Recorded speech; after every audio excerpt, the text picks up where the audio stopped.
Hello all, welcome back to our channel. Paidimamba అమ్మోరు పండుగ మహోత్సవాలు అన్నమాట. ఈరోజైతే మొదటి రోజు. ఈరోజైతే ఊర్లో మొత్తం చాటింపేసి గెటలు అయితే తిప్పుతారనమాట. గెటల్ని ఎందుకు తిప్పుతారు అంటే అమ్మోరు ఇంతకు ముందు ఊరంతా అందరూ పడుకునేటప్పుడు తిరుగుతూ ఆడుకునేదంట. దానికి నిదర్శనంగానే ఈ గెటాలు అనేవి తిప్పుతారు.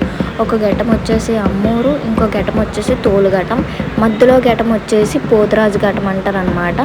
ఇంకొక వేరే గుళ్ళకైతే ఇద్దరు అమ్మవార్లు కలిపి ఉంటే ఒకటి ఆ అమ్మోరిది, ఇంకోటి ఈ అమ్మోరిది అని కూడా చెప్తూ ఉంటారనమాట.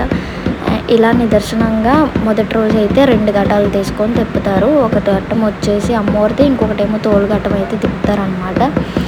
దీనివల్ల ఉద్దేశం ఏంటి అంటే అమ్మవారు తిరగలేని పక్షంలో పండుగ రోజు ఇలా ఘటాలు తిప్పుతామని చెప్పేసి ఇవే నిదర్శనంగా నిలుస్తాయి అన్నమాట.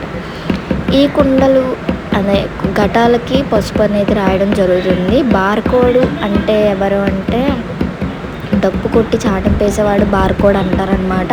పండుగ రోజు బార్కోడ్ అయితే రావడం చాలా లేట్ అయింది. అందుకే ఈలోపు ఇంకొకరు ఉంటే వాళ్ళ చేత అయితే డప్పు కొట్టించారు. బార్కోడే పసుపు అది రాసి చెయ్యాలి, కానీ బార్కోడ్ రావడం చాలా లేట్ అయిపోయింది. అందుకే పూజారితో చేయిస్తున్నారనమాట. ఈరోజు అయితే ముందుగా ఘటాలకైతే నిండుగా పసుపు రాసి బొట్లు పెట్టుకోవాలి. దాని తర్వాత అయితే పువ్వులు దండలు వేసి అలంకరించుకోవాలి చాలా చక్కగా. మొదటి ఘటానికైతే పసుపు రాయడం అయిపోయింది. ఇప్పుడు బొట్లు అయితే పెట్టడానికి తయారవుతున్నారనమాట. అక్కడ పక్కనే ఉంటుంది, నాకు అక్క అవుతుంది అనమాట. అతను వచ్చేసి అంటే పైడితలమ్మకి ఇప్పుడు మా గుడి దగ్గర అయితే ఒక పూజారి ఉన్నాడు, ఇంకొక పూజారి నరవలో ఉంటాడనమాట. స్టార్టింగ్ అతని చేతే అన్నీ చేయించడం జరిగింది. అందుకే వాళ్ళు ఎక్కడున్నా సరే వాళ్ళనే పిలుస్తారు. ప్రతి పండగకి అమ్మవారిని పట్టుకునేది ఏది అయినా సరే అతనే చేయాలన్నమాట. ఇప్పుడు ఈ పసుపు రాస్తున్న అతనే తొలేలు రోజు పండుగ రోజు కూడా అతనే మధ్యలో ఉన్న పోతురాజు ఘటం అయితే ఎత్తుకోవాలి. 2 రోజులు కంటిన్యూగా ఎవరికి చేంజ్ చేయకుండా. ఇంకొకటి ఈ ఘటం తోలు ఘటం వచ్చేసి ఊర్లో ఉన్న ప్రజలందరికీ తిప్పుతారు అండ్ అలాగే మార్చుతారు కూడా. కొన్ని ఘటాలు అయితే ఇవ్వరు, ఓన్లీ ఒక పూజారే పట్టుకోవాలి. ఇంకొన్ని ఘటాలు అయితే మార్చుతారు. అందులో ఈ ఘటం అయితే ఈరోజు తీసుకెళ్ళే 2 ఘటాలు కూడా ప్రజలందరికీ మార్చుతారు. అవి ఎత్తుకోవడం వల్ల మనకు ఎంతో పుణ్యం లభిస్తుంది అండ్ అలాగే మనం కోరుకున్న కోరికలు నెరవేరుతాయి అని చెప్పేసి ప్రజల నమ్మకం. ఇప్పుడైతే ఒక ఘటానికి పసుపు పెట్టి కుంకుమ కూడా బొట్టు పెడుతున్నారు అనమాట. అమ్మవారు అని చెప్పేసి ఇలా పసుపు రాసి కుంకుమ బొట్లు అయితే పెడతారు.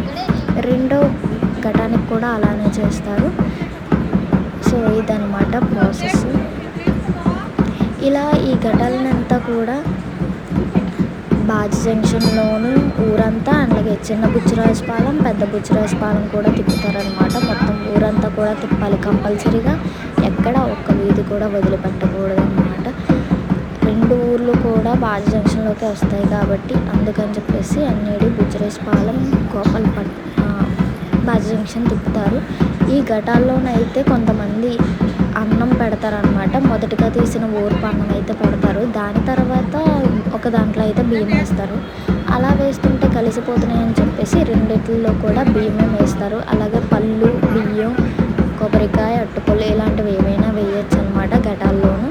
అవి దాని తర్వాత చాకల వాళ్ళు అయితే తీసుకువెళ్తారు. అలా తీసుకెళ్తే చల్లదనం అని చెప్పేసి నమ్మకం. ఇలా ఘటానికి పసుపు కుంకుమ బొట్లు పెట్టిన తర్వాత సాస అయితే వేయాలి. సాస అనగా అర్థం ఏంటి అంటే సాంబ్రాణి ధూపం గట్టిగా వేస్తే శాసనాన్ని అంటారనమాట. ఈ సాస వేయడం వల్ల అమ్మవారు వచ్చి కూర్చుంటుంది అని చెప్పేసి మన నమ్మకం, ప్రజల నమ్మకం అన్నమాట.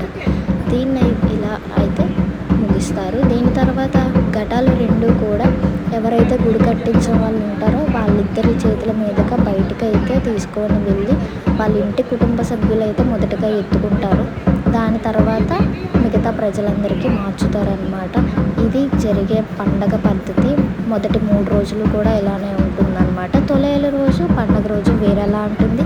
అది నేను రేపు ఒక వీడియోతో ఎక్స్ప్లెయిన్ చేస్తాను అండ్ అలాగే తొలేలు పండగ రోజు కూడా ఎక్స్ప్లెయిన్ చేస్తాను. ఈ రోజు అయితే Day 1 అయింది. నేను ఈ వీడియో పోస్ట్ చేయడం వచ్చేసి మరుసటి రోజు పోస్ట్ చేస్తున్నాను. సో వీడియోస్ అనేవి పండుగ అయిపోయిన తర్వాత నెక్స్ట్ డేస్ అలా వస్తుంటాయి అన్నమాట.